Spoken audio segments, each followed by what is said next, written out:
In today's video, I'm going to teach you how to shop on Ikea online. Create an account, add to cart, and start checkout. First, open your web browser and head to your favorite search engine. Type Ikea into the search bar and press enter. In the results, click the official Ikea website. Take a quick moment to confirm you're on the correct site by checking the URL and looking for the secure lock icon in the address bar. That helps keep your information safe and ensures you're shopping in the right place. Once the homepage loads, look for the sign in area. Here you can enter your email address or phone number along with your password to log in.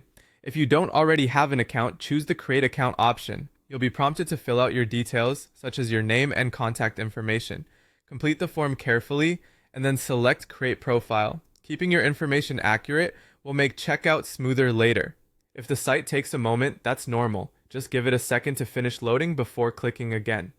After your account is created, return to the top of the page and click the search bar. Type in the product you want to add. This could be a specific item name or a general category, and run the search. From the results, click the product that best matches what you're looking for. On the product page, you'll find photos, dimensions, materials, and availability details. Take a quick look to make sure it's the right color, size, and version for your needs. When you're ready, click Add to Cart.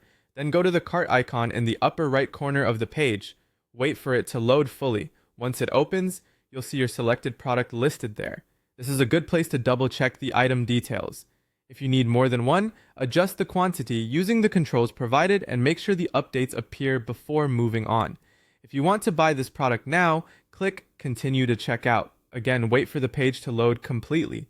Here, you'll choose a delivery option. Delivery choices can affect timing and cost, so pick the option that fits your schedule and budget. If anything doesn't look right, you can always go back to the cart to make changes before proceeding further. And that's it. You've searched the site, created your profile, added an item to your cart, and gotten to the point of selecting a delivery option, setting you up for a smooth finish.